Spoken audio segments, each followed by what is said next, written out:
नमस्कार। स्वागत है आपका हमारे चैनल पर आज फिर से।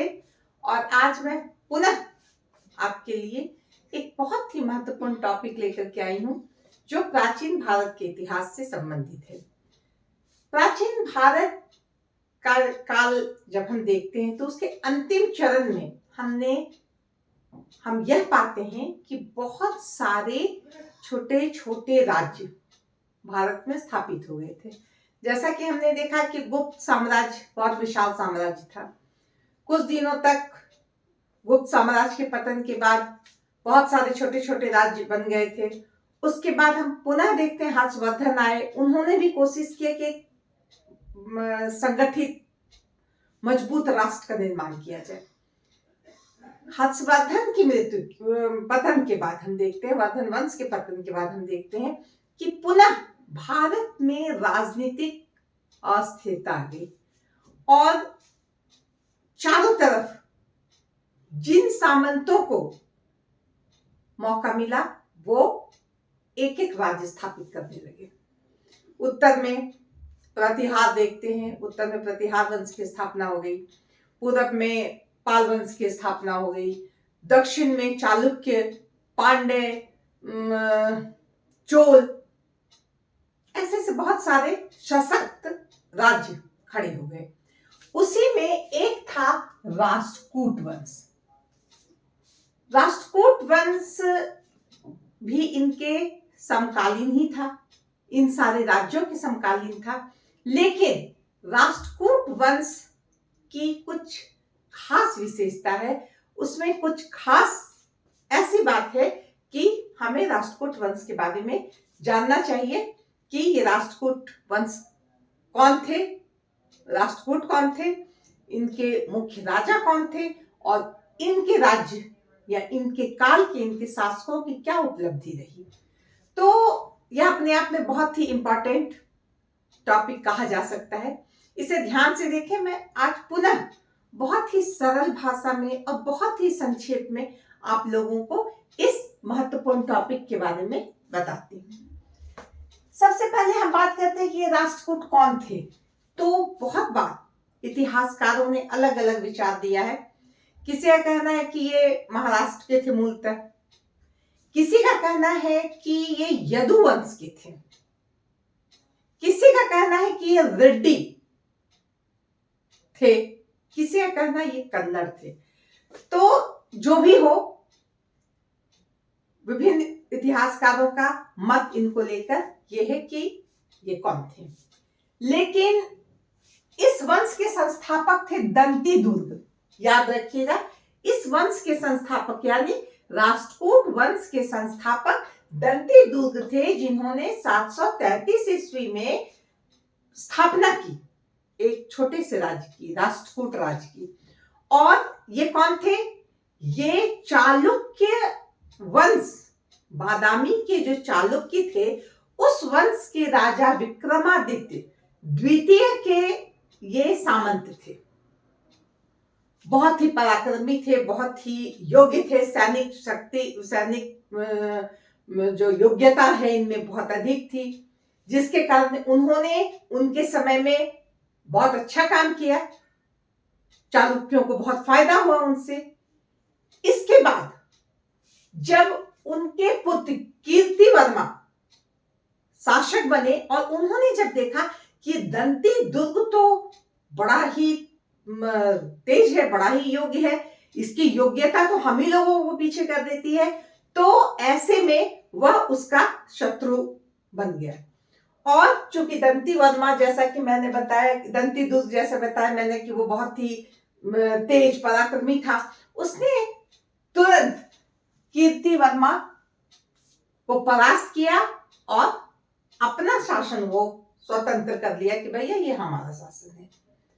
तो इस तरह से हम देखते हैं कि 1733 ईस्वी में उसने जो पद संभाला, उसके बाद से 758 ईस्वी तक वह आराम से राष्ट्रकूट वंश को स्थापित करने में, उसको मजबूत बनाने में लगा दिया।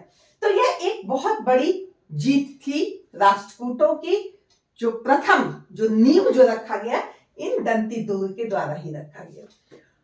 उसके बाद इनके पुत्र कृष्ण प्रथम बने, जो अपने पिता की तरह ही योग्य थे। और हम क्या देखते हैं, इन्होंने 758 से 773 ईस्वी तक शासन किया। इनका क्या काम था, ये जो कीर्तिवर्मा था वो परास्त होकर तो भाग गया था, लेकिन उसे अपने राज्य पे तो उसका ध्यान था, वो पुनः उसे पाना चाहता था। और इस बात को देख के उसने आक्रमण किया, किस पर, कृष्ण प्रथम पर, जो राजपूत वंश के थे। लेकिन कीर्तिवर्मा को कृष्ण प्रथम ने हरा दिया कि भाई जाओ, तुम तो एकदम से किसी लायक ही नहीं हो, उसे हरा दिया। और गंगराज्य कहां था, मैसूर में गंगराज्य था, उसे भी परास्त कर दिया। और वेंगी के जो चालुक्य थे, जिसका हैदराबाद, जिसका जगह था, उसे भी हरा करके हैदराबाद को अपने में मिला लिया। यह एक बहुत बड़ी जीत थी राष्ट्रकूटों की और कृष्ण प्रथम की। उसके बाद उसने कोंकण राज्य को भी अपने अधीन कर लिया। तो इस तरह हम क्या देख रहे हैं कि सैनिक क्षमता, दूरदर्शिता, योग्यता, इन सब में ये शासक बड़े ही आगे थे और इसके कारण उन्होंने इतना सारा काम किया। कृष्ण प्रथम के बाद उनका पुत्र गोविंद द्वितीय राजा बना। 773 से 780 तक वह राजा बना रहा, लेकिन वो बहुत काम का नहीं था। उसे आराम से जीने की आदत थी। पूरे सुख सुविधा और विलासिता के साथ वो रहना पसंद करता था। और इस कारण उसने क्या किया, अपना सारा काम अपने भाई ध्रुव को दे दिया। जाओ जी तुम करना, हम तो वो तो समझ जाए कि हम तो राजा हैं ही, हम अपना आराम करेंगे, मेरा छोटा भाई जाओ तुम सब कुछ संभालना। यह 7 साल तक ध्रुव उसकी अधीनता में काम करते रहा। अंततः उसे हटा दिया कि भैया तुम हटो, मैं देख लेता हूं। और उसके बाद ध्रुव ने 780 से 793 ईस्वी तक, 780 से 793 तक, यानी 13 साल तक उसने शासन किया और बहुत अच्छा शासन किया। कहा जाता है कि इस कुल का यह पहला महान सम्राट था जिन्होंने अपनी योग्यता से, अपने पराक्रम से पल्लव शासक जो दंतीवर्मा था उसे परास्त किया। वेंगी के चालुक्य नरेश कौन थे, विष्णुवर्धन चतुर्थ, उसे पराजित किया।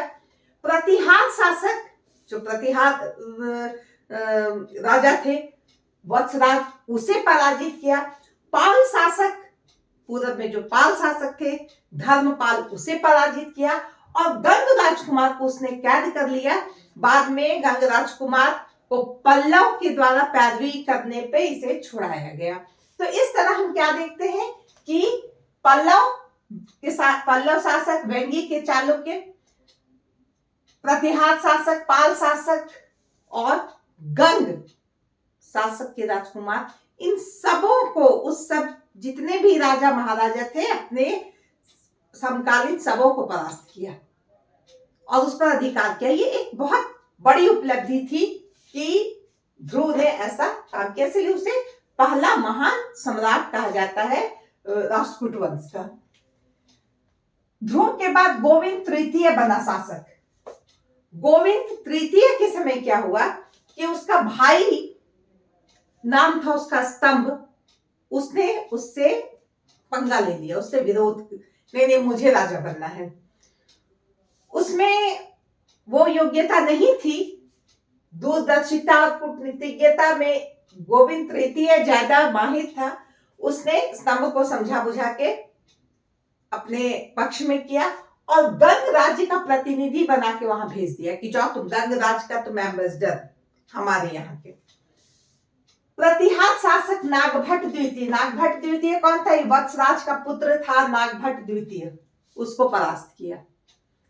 धर्मपाल और चक्रायुध, जब हम त्रिपक्षीय युद्ध देखते हैं, प्रतिहार, पाल और राष्ट्रकूट की, तो उसमें हम देखते हैं कि कन्नौज के लिए कितना झगड़ा हो रहा था। एक तरफ धर्मपाल चाहता था कि कन्नौज पर मेरा अधिकार हो, प्रतिहार चाहता था मेरा अधिकार हो, और राष्ट्रकूट चाहता था मेरा अधिकार हो।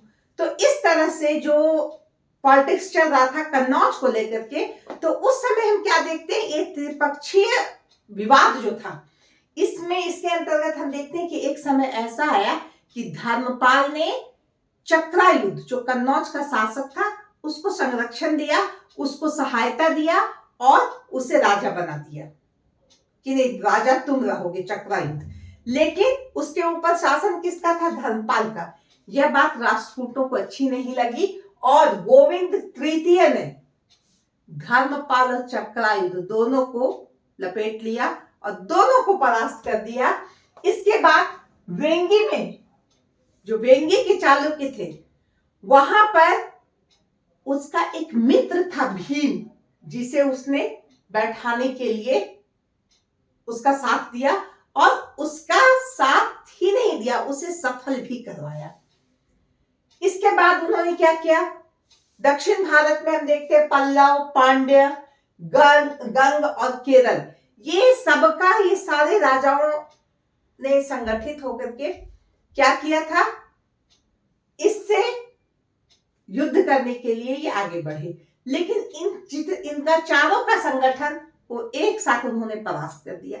यह एक बहुत बड़ी जीत थी। और इसके बाद हम देखते हैं कांची तक इसका विस्तार हो गया, दक्षिण में, सुदूर दक्षिण में कांची तक इसका विस्तार हो गया, और पल्लव को हरा दिया, ये पल्लव को, केरल, गंग, पांडे सबको जब हरा दिया, तो श्रीलंका, उसका शासक डर गया और उसने उससे मित्रता कर ली कि पता नहीं कब हम भी लपेटे में आ जाए।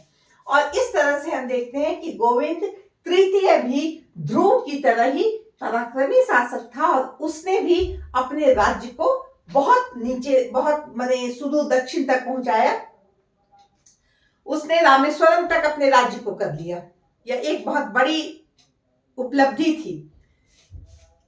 उसके बाद आए अमोघ वर्ष। अमोघ वर्ष 814 से लेके 878 ईस्वी तक शासक रहे।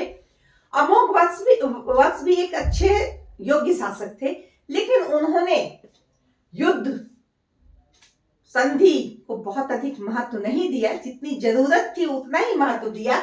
उन्होंने वेंगी के चालुक्यों पर सफलता पाई। जो वेंगी के चालुक्य थे, जो बार बार आक्रमण होता था, बार बार उसका विरोध करते थे, उसे इन्होंने परास्त किया। लेकिन इनकी सबसे बड़ी जो उपलब्धि थी वो क्या थी, राज्य में शांति व्यवस्था बहाल करने में इनका नाम लिया जा सकता है। साथ ही साथ हम क्या देखते हैं, मानिखेट नाम की जो नगर की स्थापना थी वो इन्होंने ही की थी, अमोघ वर्ष ने। साथ ही साथ वो विद्वानों का बहुत सम्मान करते थे, वो खुद भी बहुत बड़े विद्वान थे, और सभी धर्मों के प्रति जो उनकी नीति थी वो बहुत ही उदार थी। क्योंकि हम देखते हैं कि राष्ट्रकूट वंश में हिंदू धर्म को महत्व दिया गया था। उसके राजा जो थे वो हिंदू धर्म मानने वाले होते थे। शंकर, विष्णु, शिव, गणेश, लक्ष्मी, इनके मंदिर बनते थे या इनकी पूजा होती थी। यज्ञ अनुष्ठान में वो बहुत ध्यान देते थे, बहुत श्रद्धा रखते थे। तो ये सब होने के बावजूद भी हम देखते हैं कि जैन धर्म भी उस समय, उनके समय में फला फूला, उनको भी कोई दिक्कत नहीं हुई, उनको भी बहुत समर्थन दिया गया। बौद्धों की स्थिति थोड़ी कमजोर हो गई थी, लेकिन फिर भी उन्हें भी संरक्षण मिला। और तो और अरबों का आक्रमण हो गया था भारत पर, और बहुत सारे मुस्लिम धर्म मानने वाले भी इनके राज्य में बड़े आराम से रहते थे। उन्हें व्यापार करने में, रहने में कोई परेशानी नहीं थी। वो एक उदारता का परिचय यहाँ पे हम पाते हैं अमोघ वर्ष के समय में। अमोघ वर्ष के बाद कृष्ण द्वितीय शासक बने, और कृष्ण द्वितीय के बाद बहुत सारे शासक बने। इंद्र द्वितीय, कृष्ण तृतीय, ऐसे बहुत सारे राजा बने, लेकिन उन्होंने कोई वैसी उपलब्धि दर्ज नहीं करवाई। लेकिन कृष्ण द्वितीय के बारे में हम कह सकते हैं कि इसने प्रतिहार और चोल से, ये जो है चोल और प्रतिहार शासक से पराजित हुए थे। प्रतिहार शासक जो भोज थे उन्होंने इन्हें पराजित किया था, कृष्ण द्वितीय को। लेकिन वेंगी के चालुक्य पर पुनः इनकी जीत हुई थी। तो इस तरह से हम देखते हैं कि कृष्ण द्वितीय को बहुत जीत नहीं मिली, एक दो हार मिली, लेकिन वो भी एक मतलब एक्टिव शासक में कहे जा सकते हैं राष्ट्रकूटों में। अब इनके बाद हम, जैसा कि हमने बताया कि बहुत सारे शासक हुए, उन शासकों करीब लगभग 4-5 शासक हुए।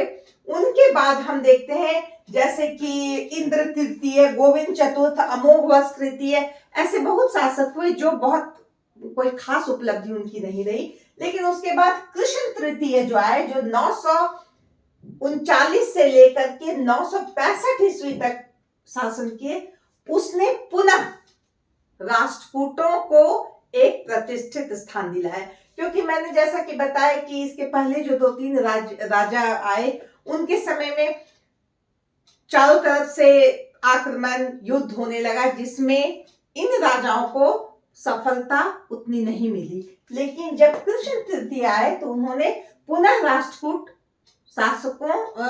शासन या राष्ट्रकूट साम्राज्य को प्रतिष्ठा दिलवाई। गंग नरेश यानी मैसूर में जो गंग नरेश का शासन था, उससे सहायता प्राप्त करके उन्होंने चोल शासन पर आक्रमण किया। और चोल शासन के बाद में आक्रमण करने पे कांची और तंजौर पर उन्होंने अपना अधिकार कर लिया। ये बहुत दिनों के बाद ऐसी सफलता राष्ट्रकूट वंश को लगी। उसके बाद उन्होंने वेंगी और प्रतिहारों पर भी अधिकार किया। जैसा कि हम बोले, वेंगी हैदराबाद की तरफ, प्रतिहार उत्तर की तरफ, इन पर भी इन्होंने अधिकार किया। तो इस तरह हम देखते हैं कि कुल मिला जुलाकर इन्होंने 223 वर्ष तक शासन किया। राष्ट्रकूट साम्राज्य 223 साल तक रहा और इसमें बहुत सारे शासक हुए जिन्होंने लंबे लंबे शासनकाल निभाए और इन कालों में उन्होंने बहुत अच्छी सफलता प्राप्त की। अगर कहा जाए कि ठीक है, राष्ट्रकूट वंश का उदय हुआ, बहुत सफलता प्राप्त की, लेकिन क्या उपलब्धि और क्या उपलब्धि है? बस वही ना कि जीता हारा यही किया, और क्या उपलब्धि है? तो उपलब्धि के रूप में हम कह सकते हैं कि यह साम्राज्य एक गौरवपूर्ण साम्राज्य था।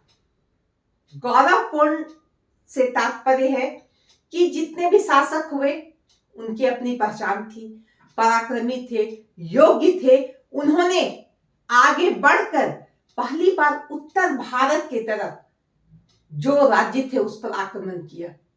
ये अलग बात है कि वो जो आक्रमण किए, उन्हें जो सफलता मिली वह बहुत लंबे समय तक नहीं चली, लेकिन उन्होंने बार बार, चाहे प्रतिहारों से युद्ध करना हो, चाहे पालों से युद्ध करना हो, इनमें वो पीछे नहीं हटे और उनकी जीत हुई। ये अलग बात है जब वो वहां से लौट के आते थे तो पुनः वहां उल्टा काम हो जाता था। लेकिन यह एक बहुत बड़ी बात है कि दक्षिण से उत्तर की तरफ अपना अभियान छेड़ने वाले राष्ट्रकूट वंशी थे।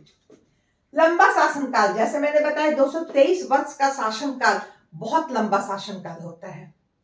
साथ ही साथ हम यह भी कह सकते हैं कि गुप्त वंश में जिस तरह हम विजय अभियान देखते हैं और शासकों की सफलता देखते हैं, उसके बाद गुप्त शासन के बाद इन्हें ही हम कह सकते हैं कि राष्ट्रकूट वंश उनके मुकाबले में खड़े हुए। और इसके बाद इतने बड़े साम्राज्य का निर्माण 18वीं शताब्दी में मराठाओं ने ही किया। तो इस तरह से अगर देखा जाए तो राष्ट्रकूट साम्राज्य की स्थापना और उसका फलना फूलना एक बहुत बड़ी उपलब्धि थी। उत्तरी भारत पर प्रभाव, जैसे कि मैंने बताया कि उत्तरी भारत पर पहली बार दक्षिण से कोई गया और वहां पे प्रभाव डाला, यह बहुत बड़ी बात थी। चाहे वो कन्नौज पे आक्रमण की बात हो, चाहे वो धर्मपाल को हराने की बात हो, चाहे प्रतिहारों को परास्त करने की बात हो, इन सब कामों में राष्ट्रकूट ने सफलता प्राप्त की। धार्मिक उदारता, धार्मिक उदारता थी, जैसा कि मैंने अभी बताया, ये मुख्य रूप से हिंदू धर्म मानने वाले थे। शैव, वैष्णव, लक्ष्मी गणेश वगैरह वगैरह हिंदू देवी देवताओं की पूजा करने वाले, उनके मंदिर बनाने वाले, यज्ञ अनुष्ठान करने वाले, लेकिन इसके बाद भी उन्होंने जैनों को के प्रति भी वो उदार रहे, बौद्धों के प्रति भी उदार रहे, यहाँ तक आगे बढ़ते हैं तो बहुत सारे मुस्लिम धर्म उस समय आ गया था अरबों के आक्रमण होने के बाद, तो उनके प्रति भी इनकी जो है विचारधारा बहुत उदार रही। यह भी एक बहुत बड़ी उपलब्धि थी। भाषा और साहित्य के बारे में कहें तो इस समय भाषा और साहित्य भी फला फूला। संस्कृत भाषा का बहुत महत्व मिला, संस्कृत भाषा को, कन्नड़ भाषा को महत्व मिला, तेलुगु भाषा को महत्व मिला। तो इस तरह भाषा और साहित्य के क्षेत्र में भी इन्हें बहुत अच्छा एक ग्राउंड मिला राष्ट्रकूट वंश में। कहा जाता है कि यहाँ पे बहुत सारे साहित्यकार भी हुए। जिनसेन, जिसने हरिवंश और पार्श्वाभ्युदय नामक की पुस्तक लिखी। शाक्तायन या इसको बहुत बार सटायन भी कहते हैं, इन्होंने अमोघ शक्ति नाम की पुस्तक लिखी। और ये अमोघ वर्ष प्रथम, जैसे कि मैंने बताया, ये अमोघ वर्ष जो बहुत अच्छे ये थे, विद्वान थे और विद्वानों का आदर करते थे, इन्होंने भी एक पुस्तक लिखी, कवि राजमार्ग, कन्नड़ भाषा में। ये बहुत बड़ी बात होती थी कि कोई राजा अगर साहित्य के प्रति इतना रुचि रखता हो, अगर पुस्तक लिखता हो, तो ये उसकी विद्वत्ता बने, योग्यता जो है राजा होने की योग्यता के साथ साथ हम क्या देखते हैं कि उनमें साहित्यिक जो साहित्य के प्रति जो रुझान है, वो विद्वान होंगे तभी तो लिखे, तो उन्होंने पुस्तक भी लिखी। उसी समय ये त्रिरत्न कहे जाते थे, ये कन्नड़ के त्रिरत्न कहे जाते थे। त्रिरत्न पोन्ना, पम्मा और रन्ना, ये 3 कवि थे जो कन्नड़ भाषा के विद्वान थे, इन्हें त्रिरत्न कहा जाता था। साथ ही साथ हम देखते हैं कि वास्तुकला के क्षेत्र में भी इस काल में बहुत उन्नति हुई। बहुत सारे मंदिर बने, बहुत सारे जो दक्षिण भारत के दक्षिण भारत की बहुत सारी कलाकृतियां उस समय बनाई गई। बहुत सारी अभी उपलब्ध नहीं है, लेकिन इसमें से एक एलोरा जो चट्टान को काट के बनाई गई थी, एलोरा का कैलाश मंदिर, यह बहुत खास है और यह राष्ट्रकूटों के समय में बनाई गई थी। यह आज भी है और सचमुच में अद्भुत है। उस काल के लिए अगर हम कहें तो एक अद्भुत वास्तुकला का नमूना है। इसके बाद हम देखते हैं भित्ति चित्र, यानी दीवालों पर भी बहुत सारे चित्र के उसको काट काट के दीवालों को बनाया है चित्र। उसमें से हम देखते हैं कि गंगा का अवतरण पर जो चित्र बना हुआ है और रावण का कैलाश पर्वत उठाने का जो चित्र बना हुआ, यह भी बहुत ही सजीव और बहुत ही मतलब आश्चर्यचकित करने वाला है। ये कितनी सुंदर कलाकृति उस समय भित्ति दीवारों पर, वो भी पहाड़ों की दीवारों पर बनाई गई। यह उस समय की वास्तुकला की एक बहुत ही अनोखे नमूने हैं ये सब। तो इस तरह से हम देखते हैं कि राष्ट्रकूट वंश हर क्षेत्र में उन्नति किया।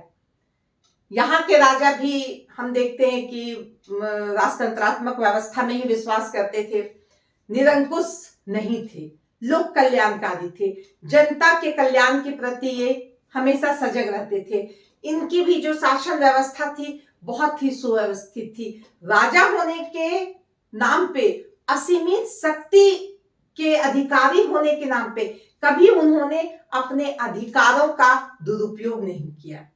हमेशा वो जन कल्याण की बात करते थे, जन कल्याण का काम करते थे। और इसके लिए हम देखते हैं कि बहुत सारे लोक कल्याणकारी काम भी वो करते थे। बड़े राष्ट्र को छोटे छोटे भागों में बांट देना, जिलों में भुक्ति में बांटना, जिलों में बांटना, और उनके प्रधान को भी बहुत सारी शक्ति देना ताकि वो अपने क्षेत्र को सही तरीके से वो काम वहां पे शासन व्यवस्था स्थापित कर सके। तो इस तरह से उनका उनका अगर कहा जाए राजनीतिक व्यवस्था या शासन व्यवस्था बहुत अच्छी थी। तो राष्ट्रकूट वंश, जैसा कि हमने बताया, एक कहां से कहां तक फैला हुआ था।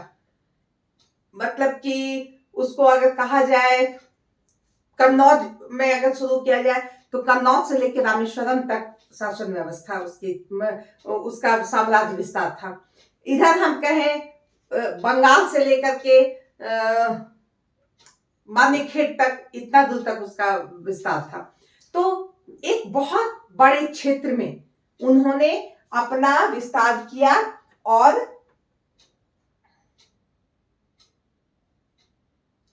कन्नौज से लेकर के रामेश्वरम तक और बनारस से लेकर भड़ौच तक कहा जाए तो उसका साम्राज्य विस्तार था।